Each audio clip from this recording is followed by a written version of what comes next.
કેમ છો બધા મજામાં? શિલ્પા की गुजराती रसोई में स्वागत करूँ छूँ। आज હું નવી રેસીપી સાથે આવી ગઈ છું। આજની જે રેસીપી છે તે તુવેર દાળની ખીચડી છે। જો મિત્રો આપણે ક્યારે ઘણી વખત આપણે બપોરે એવી જમી લીધું હોય તો રાત્રે આપણે હલકું ફૂલકું ખાવાનું ખૂબ જ મન થાય તો તેમાં આ સ્પેશિયલ બનાવી શકીએ તેવી તુરદાળ ખીચડીની આપણે શરૂઆત કરી દઈએ।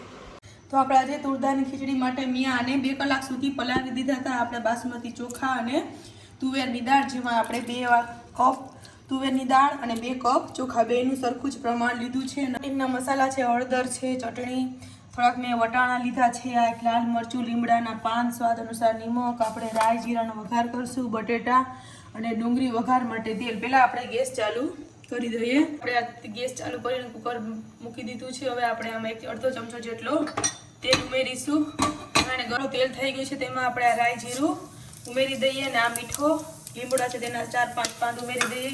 એક આ લાલ મરચું છે તે આપણે આમાં ઉમેરી દઈએ। હવે આપણે આમાં ડુંગળી ઉમેરી દઈશું, આ બટેટા, આપણે આ વટાણા લીલા છે તે આમાં ઉમેરી દઈએ। હવે આને તેલમાં પકાવી લઈએ। ખીચડી છે તે આમાં ઉમેરી દઈએ।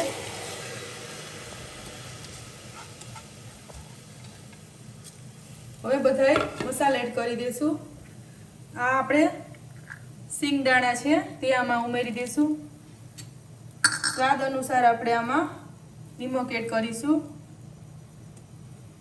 અને 1 ચમચી જેટલી આપણે હળદર, અડધી ચમચી જેટલી ચટણી। આમાં ચટણી આપણે ખીચડીમાં ઓછી નાખીએ છીએ કારણ કે પીળી ખીચડી વધારે ભાવતી હોય। જો વધારે ખાતા હો તીખું તો ચટણી એડ કરી શકો। અડધી ચમચી જેટલો ગરમ મસાલો। હવે આપણે આને મિક્સ કરી લઈએ।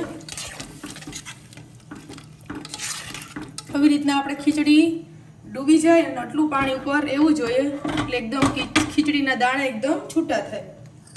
ઉપરથી પણ થોડુંક પાણી એડ કરી દીધું છે અને હવે આપણે આ ટમેટા છે તે આપણે ઉપરથી નાખશું, નહીંતર હાવ અંદર માવો થઈ જશે એટલા માટે। આ મેં 1 ટમેટું નાનું લીધું છે અને આ ધાણા ભાજી બીજે આપણે ઉપરથી ગાર્નિશિંગ કરશું।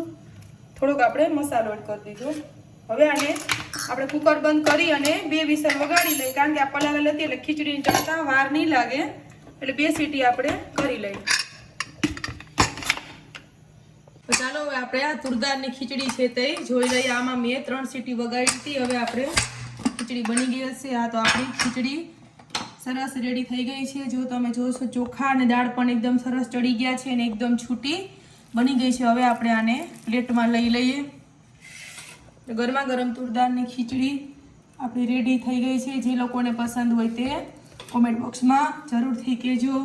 આ ખીચડી આરે અમારે ઘરમાં દહીં ખવાય છે અને આપણી દેશી ડુંગળી। તો ચાલો આપણે આ ડુંગળી રાખી દઈએ